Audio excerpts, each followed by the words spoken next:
मुगलों के वंशज, बाबर को लड़कों का बहुत शौक था। बाबरी जानते हो कौन था? बाबरी 14 साल का लड़का था जिसे बाबर काबुल से खरीद के यहां लाया था, जो बैटल ऑफ पानीपत में मारा गया था। और बाबर ने वादा किया था तुम्हारे नाम से एक मस्जिद बनवाऊंगा। यह है तुम्हारी हिस्ट्री।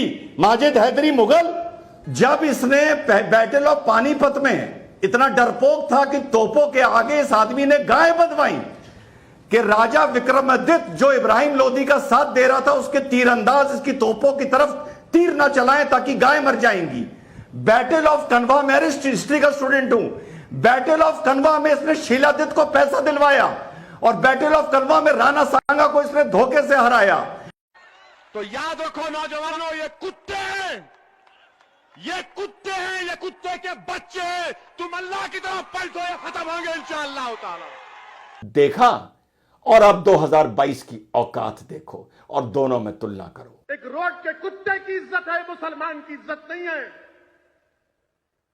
तुम रोड पर लाकर सरे बाजार मुझे। हेलो नमस्कार, सत श्री अकाल, अस्सलाम वालेकुम। कैसे हैं जनाब? तो कल के वीडियो में मैंने आप लोगों से बोला था कि जाहिल आजम के लश्कर जाहिलिया के उत्तर प्रदेश के एरिया कमांडर ने कोई मुंह से बकवास की है, लेकिन उस पर मैं वीडियो नहीं बनाऊंगा। पर बदकिस्मती से ओईसीजी ने भी उससे जुड़ा हुआ एक बयान दे दिया, तो कल इस पर हो गया डिबेट। किस पे हो गया? मुगलों पे हो गया। ये वो मुगल हैं जिनकी चूल अक्सर हम मुसलमानों को इस देश में काटती है, क्योंकि और कोई चीज ऐसी नहीं है जो हम बोल सकें या हम अपनी कह सकें। तो जो मुगल थे और जो मुगल कुछ बनवा के चले गए थे, सिर्फ उसी का हम मातम करते रहते हैं, जिसको कहते हैं रस्सी जल गई बल नहीं गए।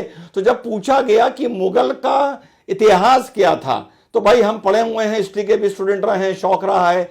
तो पहले सुनिए मुगलों का इतिहास क्या था। हम मुगलों की तुलना किनसे कर रहे हैं? मैं ये नहीं जानता हमारे पूर्वज कौन थे, हम किसके वंशज है, पूरे मुगलों के या नहीं है। लेकिन हमारे जो भी पूर्वज थे ना, आपके मेरे रिजवान भाई के, सबों की जबान थक जाती थी कहते कहते बाअदब बा मुलायजा पूछ। क्योंकि मुगलों का शासन ऐसा शासन था जिसने हमारे देश को सोने की चिड़िया बना। साहब किसी का वंशज बना दो, मुगलों का मत बनाना। भैया हाथ जोड़ूं, अभी बता देता हूं, बस 120 सेकंड दे दो और शायद इसके बाद कोई भी ना बनाएगा। क्या है मुगल? जब चंगेज खान 1200 में, जो मुसलमान नहीं था, वो खान से कंफ्यूज ना होइए, मंगोलिया में खान टाइटल होता था नोबल आदमी का। फिर चंगेज खान के चुगाती खान, उनके बेटे के आगे जो वंशज मुसलमान हुए, तो ये टाइटल खान उनकी तरफ चला गया। खान मिडिल ईस्ट या अरब से नहीं आया है, मंगोलिया से आया है। तो खान मुस्लिम सरनेम नहीं हुआ करता था, अभी 1400 तक नहीं हुआ करता था, 1350 तक। ठीक, जब ये सेंट्रल एशिया की तरफ गए, यानी कजाकिस्तान, उज्बेकिस्तान, तुर्कमेनिस्तान और एक और, तो वहां जब इन्होंने, वहां पर ये जो लोग थे वहां के खाना बदोश थे, कोई ट्राइब थी, कोई ऑर्गेनाइज किंगडम नहीं था, कुछ नहीं था। तो जब ये मंगोल उन पे हमला किए और उनको कैप्चर किए, तो वहां कुछ दिन इन लोगों ने आराम फरमाया, मंगोलों ने। अब समझ जाना सुशांत, आराम फरमाया, आराम, वहां कैंपिंग करी। ठीक, वहां से फिर वो लोग मिडिल ईस्ट की तरफ मंगोल चले गए। वहां जाके उन्होंने अरबियों को बहुत मारा, बहुत मारा, बहुत मारा। छुपने की जगह नहीं बची अरबियों के पास। तो जब वहां पर वो आराम फरमा रहे थे मंगोल, कहां? उज्बेकिस्तान में, कजाकिस्तान के, तुर्कमेनिस्तान में और तजाकिस्तान में, ये पढ़ लेना। तो जब वो आराम फरमा रहे थे, तो उस आराम से एक नस्ल पैदा हुई, आराम से। तो जो कहा जाता है ना, तैमूर और मंगोल का ब्लड था बाबर में, वो ब्लड कहां से आया ना? उस आराम से। तो ये नस्ल वहां से निकली, जिसको अंग्रेजों ने मुगलों का नाम दे दिया। तो भैया मैं जो भी हूं, मैं उस आराम का नतीजा नहीं हूं जो मंगोलों ने तुर्कमेनिस्तान और उज्बेकिस्तान में फरमाया था, जहां से एक नस्ल निकली थी, 2 नंबर की नस्ल, 2 नंबर की। तो भैया मैं जो भी हूं, मैं जो भी होऊंगा, मैं 1 नंबर का होऊंगा। मुझे एक रहने दो, चाहे मैं अरबी हूं, चाहे इराकी हूं, चाहे ईरानी हूं, चाहे हिंदुस्तानी हूं। भैया मुगल नहीं हूं। मुगल मत कह देना गलती से सुशांत आज के बाद, वरना पूरी नस्ल मेरी 2 नंबर की हो जाएगी, आराम का नतीजा हो जाएगी, जो मंगोलों ने वहां पर गांवों में और वहां के खेतों में फरमाया था। ठीक, ठीक है। और ये जो बाबर, महाबुजदिल, फरगना से मारे, बहुत पढ़ा है इसको सुशांत मैंने, फरगना से मार के भगाया गया, समरकंद से मार के भगाया गया। जब समरकंद से मार के भगाया गया तो पता है अपनी जान बचाने के लिए शाबिया खान को क्या दिया था? खानजादा अपनी बहन दी थी कि रख लो इसको साल भर के लिए। ये है मुगल। फिर इस्माइल शाह ने, जो पर्शिया का राजा था, उसने इसकी बहन छीनी शाबिया खान से और इस बुजदिल को दी लाकर कि ये तेरी बहन है, उसके हरम से लेके आ रहा हूं।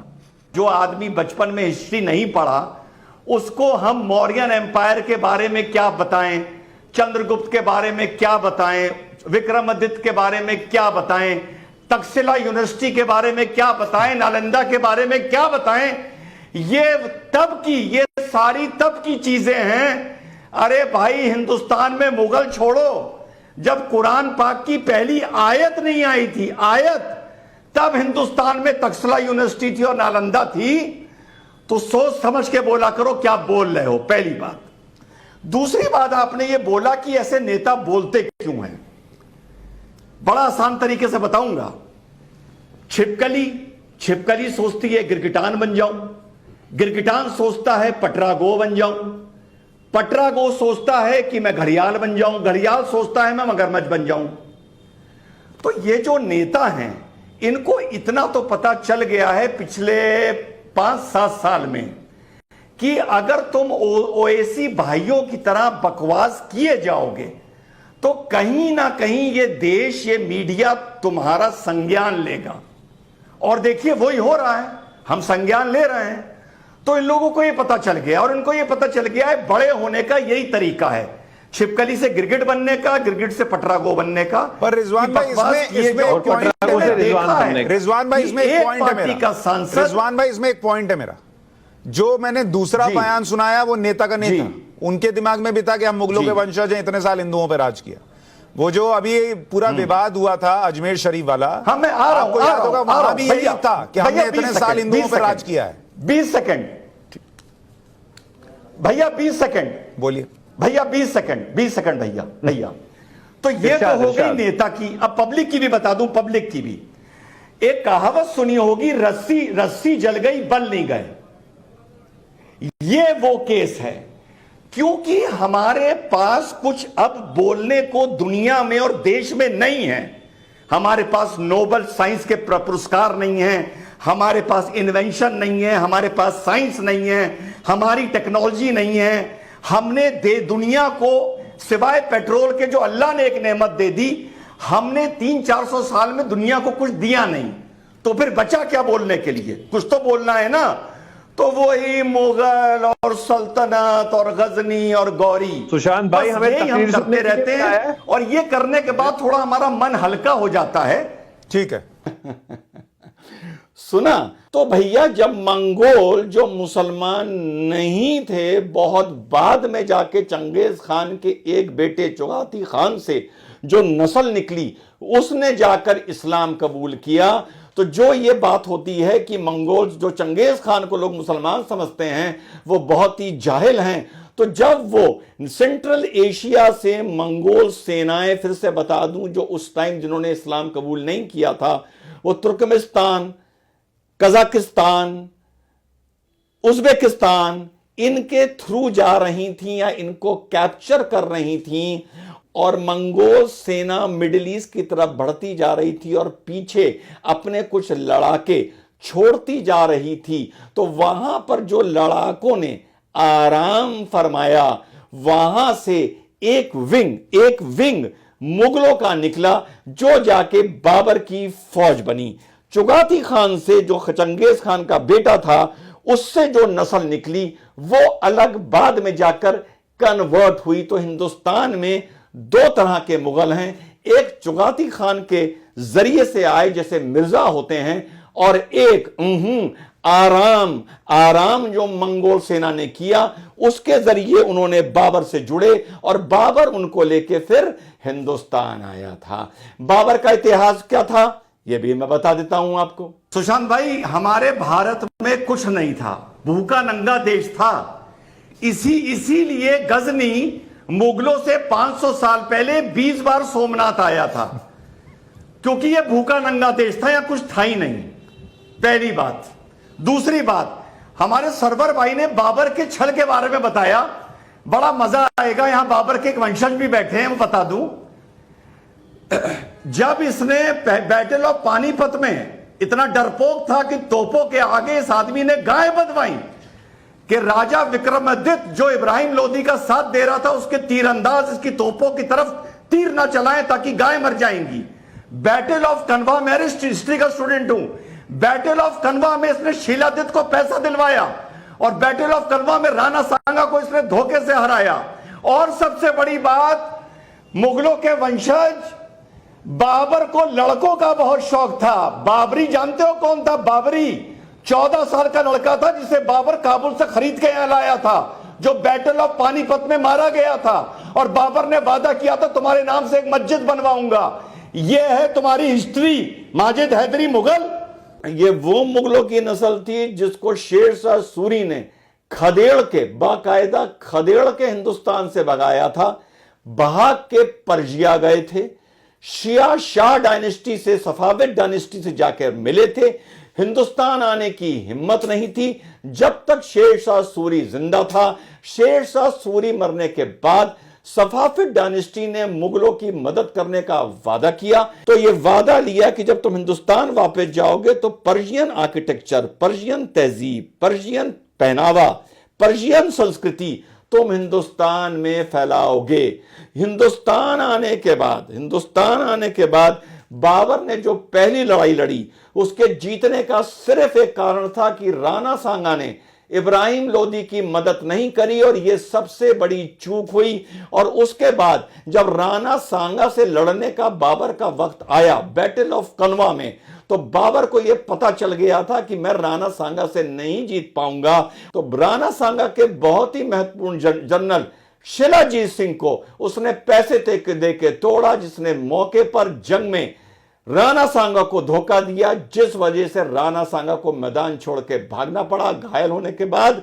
और मुगल सल्तनत भारत में, उत्तर भारत में खास तौर से हमेशा हमेशा के लिए जम गई। यह देश का दुर्भाग्य है, और मीडिया भी इसके लिए जिम्मेदार है कि पिछले 7-8 साल में जाहिले आजम की सिर्फ जुबान की गंदगी की वजह ने, या गंदगी के कारण जाहिले आजम हो गए। क्या गए? उत्तर प्रदेश में तो 0.25% वोट मिला, लेकिन ऐसा एक भौकाल बचाया गया, या ऐसा एक परसेप्शन क्रिएट किया गया कि मान लो इस देश में मुसलमानों का वही जाहिले आजम प्रतिनिधि है। और अफसोस इस बात का है कि मुसलमान इस बात को एतराज करने के लिए सामने नहीं आता। तो ये उसी का वजह है कि ये सोचते हैं कि कोई ना कोई गंदगी बात मुंह से बोलते रहो, पॉपुलैरिटी मिलती रहेगी, डिबेट होते रहेंगे, हम लोगों की नजरों में बने रहेंगे। और दूसरा कारण, जैसा मैंने बताया, कि कुछ बोलने को है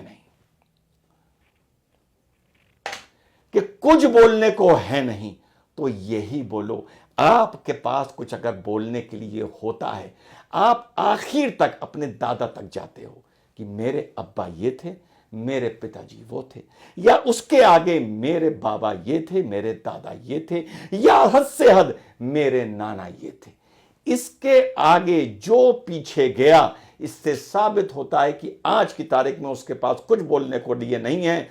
500 साल मौके के हिसाब से कभी मुगलों के वंशज बन जाते हैं, कभी मुगलों से किनारा कर लेते हैं, कभी संविधान की बात कर लेते हैं, कभी शरीयत की बात कर लेते हैं। हिजाब के दौर में ये बताते थे कि पूरी दुनिया में ताइक्वांडो में, स्पोर्ट्स में खेलते हुए, वॉलीबॉल खेलते हुए, बास्केटबॉल खेलते हुए लड़कियों को हिजाब पहनने की अनुमति मिल रही है। लेकिन जब ईरान का किस्सा आया तो तड़ से बोल दिया कि दुनिया से हमें क्या मतलब।